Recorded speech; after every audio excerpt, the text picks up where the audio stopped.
O tema que me pediram para desenvolver, aqui a escola tem feito um itinerário formativo sobre o novo CPC, o que é uma ideia muito boa, né? Isso é algo que nos preocupa e que vai nos ocupar nos próximos anos. O próprio TRT-15 preparou um curso via EAD, ensino à distância, pela plataforma Moodle, né? Eu estou entre os conteudistas. Então, lá, região maior, não é tão simples trazer todos os juízes para Campinas, mas estamos fazendo à distância. A ideia é fazer durante todo o ano que vem, alcançando todos os capítulos do novo CPC que são relevantes para o processo de trabalho, né? E aqui, o tema que me coube dentro deste itinerário formativo, aliás, os temas que me couberam, são os temas dos precedentes, e aí eu vou me permitir, sobretudo, gastar o tempo dos senhores com este tema. É um tema de que eu gosto muito e que me suscita muitas indagações, para não dizer palpitações, e eu vou ter o alívio de dividi-las com os senhores. O tema do incidente de resolução de demandas repetitivas, que é um instituto novo, que o novo CPC traz e que, em tese, terá aplicação ao processo de trabalho, né, até mesmo pelo silêncio da CLT, e aqui acho que não haverá grandes dúvidas sobre a aplicabilidade. O tema dos recursos, e aí, obviamente, não poderemos ir muito longe, afinal, os sistemas recursais são bem distintos. Vou apenas referir alguma coisa em torno das mudanças em relação ao CPC de 73 e no que isto pode nos influenciar, e o tema da ação rescisória, né, que também vai nos interessar, porque sabem bem, nós temos aplicado praticamente in integrum o que dita o CPC, na medida em que desde a década de 70 já se consolidava a jurisprudência do TST quanto ao cabimento da ação rescisória no processo do trabalho, e, no entanto, a CLT não tem uma palavra só a este respeito, né? Ela não trata da ação rescisória, de modo que, pelo 769, a aplicação do CPC é integral. Aí há algumas mudanças interessantes, não houve mudanças de grande monta, mas há algumas mudanças interessantes que nós vamos debater aqui também. Talvez o grande desafio assumido expressamente, explicitamente por este novo Código de Processo Civil, pela Lei 13.105 de 2015, daqui a pouco vamos ver algumas das suas novidades e vamos ver, acho isso muito importante, o que ele pretendia ser e no que ele se tornou, né? Porque houve aí um itinerário legislativo com muitas interferências de lobbies, me permitam usar essa expressão, das mais diversas origens e com os mais diversos interesses, que transformaram o Código Fux, como se dizia, ou o anteprojeto Fux, quando ele chega ao Senado Federal pelas mãos do senador José Sarney, no que nós temos hoje, né? Então, daqui a pouco já mostro este antes e depois para vocês. Mas talvez o que seja mais desafiador, e isto explicitamente foi admitido pelos entusiastas e inclusive pelos redatores do texto, é exatamente esta tentativa de, em uma viragem sem precedentes do nosso sistema processual, aproximar o modelo processual brasileiro, que é um país de raiz jurídica romano-germânica, filiado historicamente ao chamado civil law, aos modelos de common law, né? Então, tá, obrigado, viu? Ótimo. Então, uma tentativa, e é aqui onde residem as minhas perplexidades, as minhas palpitações, né? Já antecipo a vocês, particularmente em relação a isto, e muito especialmente em relação ao artigo 489, daqui a pouco vamos falar dele, a própria Associação Nacional dos Magistrados da Justiça do Trabalho, a ANAMATRA, juntamente com a AJUF dos juízes federais e a AMB, que hoje congrega sobretudo juízes estaduais, estas três entidades chegaram a dirigir um ofício à Presidente da República pedindo o veto de vários dos incisos do artigo 489 e também lá adiante, 927, exatamente pelo entendimento de que esta tentativa de aproximação do modelo brasileiro relativamente aos modelos de common law, digamos, desbordava dos limites possíveis dentro do marco constitucional em vigor.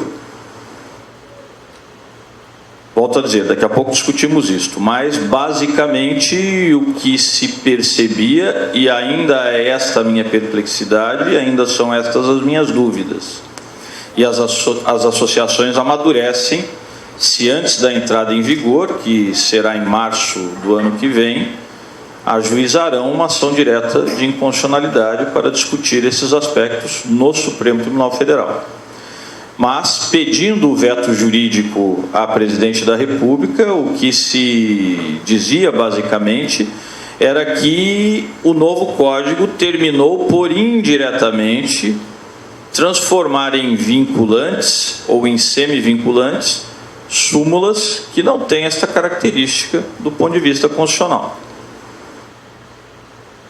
Tudo isto nesta lógica de assimilar o modelo de precedentes do stare decisis, que é próprio do common law, digo mais uma vez, do nosso modelo processual, que tem uma outra filiação, A fonte formal do direito, por excelência, no nosso modelo, é a lei. Direito escrito, produzido pelo parlamento, ou se quiserem pensar na perspectiva federativa, pelos parlamentos. Esta é a fonte material por excelência, e aí a fonte formal por excelência do direito do nosso modelo. E aí poderíamos até dizer, seguindo Oliveira Ascensão, da Clássica de Lisboa, de lei em sentido material, para não ficarmos apenas com a ideia de lei em sentido formal. Ou seja, aquela espécie legislativa que é votada para pensar no âmbito nacional no parlamento, nas duas casas do Congresso Nacional, e em que se aprova o conteúdo por maioria simples. Podemos ir além disto e vão ver que no caso da ação rescisória a modificação da 1305 vai nesse sentido. Podemos ir além disto e reconhecer, especialmente no direito do trabalho, que a nossa característica de civil law permite, nada obstante, reconhecer sem nenhuma dificuldade uma pluralidade de fontes formais do direito. Isto, volto a dizer, é especialmente verdadeiro no direito do trabalho. É por isso que quando lá atrás estudávamos as características do direito do trabalho, vejam em Maurício Godinho, vejam em Alice Monteiro de Barros, falava-se na pluricentralidade ou na multinormatividade do direito do trabalho. Então, diferentemente do próprio direito penal, do direito tributário, em que há quase um fetiche institucional pela lei em sentido formal, o direito penal é mesmo o melhor exemplo disso. O que define crimes e penas é necessariamente a lei ordinária, não poderá ser a lei complementar, não poderá ser sequer a Constituição, que dita apenas os princípios, mas a definição dos crimes e das penas compete tão só a lei em sentido formal. No direito do trabalho, nós lidaremos com múltiplas fontes. Tudo bom, meu amigo? Prazer revê-lo. Com múltiplas fontes formais do direito que nos conduzem até a chamada configuração dinâmica de hierarquia normativa ou hierarquia dinâmica das normas trabalhistas. Não é isto? Então, aliás, este é um ponto recorrente em teoria geral do direito do trabalho, Vamos falar não apenas nas leis, vamos falar também na Constituição, que é fonte formal direta de normas jurídico-laborais, não é? Vamos falar nos próprios decretos e atos administrativos regulamentares, que também terminam funcionando como fontes formais de direito do trabalho. Vejam o que diz o artigo 200 da CLT, quando acomete ao Ministério do Trabalho e Emprego legislar, sim, de modo complementar relativamente às questões ligadas à saúde e segurança do trabalho.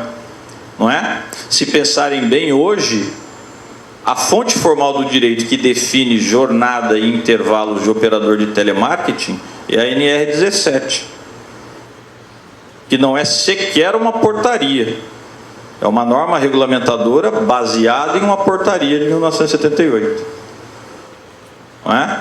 Fora as convenções e acordos coletivos de trabalho, fora as convenções e tratados internacionais sobre direito do trabalho e, por excelência, as convenções do OIT ratificadas pelo Brasil, fora o regulamento de empresa. Isto é o direito do trabalho. No entanto, o que o novo CPC faz é olhar em uma outra direção. Tudo isto nós podemos bem conceber dentro de um modelo de civil law. Há ramos dogmáticos que, volto a dizer, prendem-se mais ao fetiche legislativo, à lei em sentido formal. Outros convivem melhor com um conceito mais lato, lei em sentido material. Essa é uma distinção que eu gosto de fazer, porque, sabem os senhores, nem sempre a lei em sentido formal é sequer lei em sentido material, né? Temos leis, por exemplo, que atribuem pensões e indenizações para familiares de cidadãos que morreram na luta contra a ditadura. Não é? A família do capitão Lamarca, me parece recentemente, recebeu, foi contemplada, a viúva, que aliás nem vivia mais com ele quando ele foi assassinado, a viúva recebeu por força de lei, né, pensão e indenização.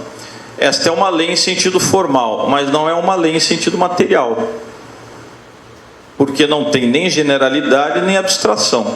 Estabelece um valor específico de pensão a partir de um critério de cálculo e atribui a uma pessoa determinada. É uma fonte de obrigação da União, mas não é uma fonte formal do direito.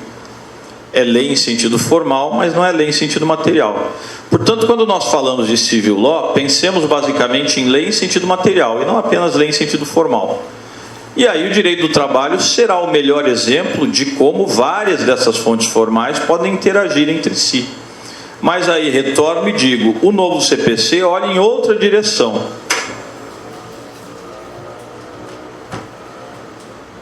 E passa a imaginar um sistema processual que construa um direito mais uniforme e coerente a partir dos precedentes. Nós vamos começar falando deles. Mas aqui talvez a maior dificuldade, como eu lhes disse, o que me traz mais perplexidade.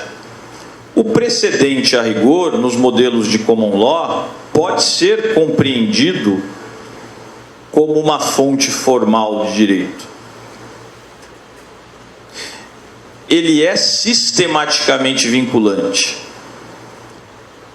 Entre nós, não. E o que é mais importante, a Constituição não diz que sejam, a não ser no caso específico da súmula vinculante. Não é isto? Ou então, nos casos específicos das decisões em sede de controle concentrado de constitucionalidade. Aliás, tudo isso aparece no CPC. Mas ele vai além. E é neste ir além que residem as nossas dúvidas. Então, além disso tudo, vou pretender, pelo menos, sinalizar aqui com vocês uma leitura crítica disto. Não é? Muitos juristas têm dito que isto pode ser feito, que esta passagem, esta transição, pode ser feita apenas por meio da legislação infraconstitucional. Eu tenho sérias dúvidas disso, mas é o que o CPC está tentando fazer, efetivamente. E ele pode fazê-lo, parece-me, sem dúvida nenhuma, em relação a súmulas vinculantes e a decisões próprias de controle concentrado de constitucionalidade. Mas tenho dúvidas de que possa fazê-lo quanto ao mais. E faz. Bom, para a gente pensar um pouquinho no que foi introduzido com a Lei 13.105 e quais as principais mudanças, ou pelo menos algumas linhas notáveis de mudança em relação ao Código de Buzaide, Código de 73, que é esse que nós temos aí, e que caminha para o fim do seu período de vigência. Então, o que eu dizia a vocês, ele foi elaborado como nasce o novo CPC. Ele foi elaborado por uma comissão de juristas formalmente instituída pelo ato 379 de 2009 da presidência do Senado Federal. E depois de elaborado, debatido, etc., na sua primeira versão, ele ingressa no Senado Federal como o PLS 166 de 2010, subscrito pelo senador José Sarney. Então ele nasce, ele que era anteprojeto Fux, nasce no parlamento como o projeto Sarney. Nós temos também no Brasil este fetiche de dar nome às leis, como se o trabalho do político só aparecesse se ele tivesse uma lei batizada com o seu nome. Bom, este era o projeto Sarney. Mas, de todo modo, voltando à ideologia básica que a comissão de juristas procurou imprimir ao texto, talvez nós pudéssemos resumi-la como fez o próprio ministro Luiz Fux, afinal, o principal nome do meio jurídico acadêmico por detrás do novo CPC, nesta expressão em uma certa palestra que ele proferiu. O cerne do novo CPC é o ideário da duração razoável dos processos, que, aliás, é um princípio constitucional que hoje está positivado lá no inciso 78 do artigo 5º da Constituição. Sabem os senhores, não estava positivado até a emenda 45, embora me pareça pertencesse já àquilo que o professor Eros Grau chama de direito pressuposto. Já estava lá, só não estava explícito. Agora passa a estar explícito. E explícito como está, passa a fundar esta mudança. Passa a ser, na visão do próprio ministro Luiz Fux, a pedra de toque, a essência, a linha semântica básica de toda a mudança que o novo Código traz. E é neste contexto que vem, por exemplo, a ideia dos precedentes. A ideia de criar coerências em círculos de construção jurisprudencial, daí a razão, vamos ver hoje também, do incidente de resolução de demandas repetitivas, para que esta uniformidade se crie no âmbito dos tribunais. Tribunais de Justiça, tribunais regionais federais, tribunais regionais eleitorais, tribunais regionais do trabalho. E por meio dos incidentes de recursos repetitivos, para que esta uniformização também se faça no âmbito dos tribunais superiores. O professor Fred Didier diz isso textualmente. Cria-se uma uniformização coerente no âmbito dos tribunais, por meio do Instituto de Resolução de Demandas Repetitivas, que acaba alcançando o primeiro grau. E depois, no âmbito dos tribunais superiores, ou concomitantemente no âmbito dos tribunais superiores, pelos incidentes relacionados a recursos repetitivos. De tal modo que o próprio juízo de admissibilidade prévio, no âmbito do juízo ACO, para efeitos de recurso especial e extraordinário, desaparece. Esta é a perspectiva de criar um modelo tão coerente internamente que já não seriam necessários tantos juízos de admissibilidade. E nos chamados recursos extremos, eles só seriam feitos no Tribunal de Quen.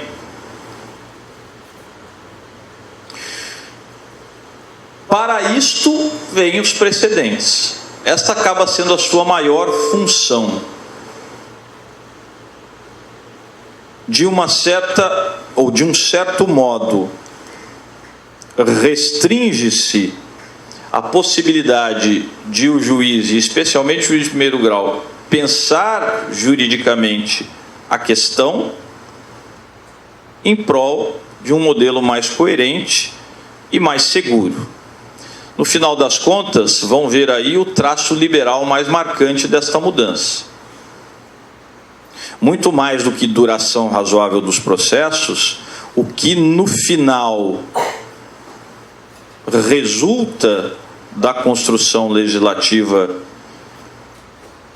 que o parlamento oferece à sociedade é um modelo que prioriza segurança e isonomia,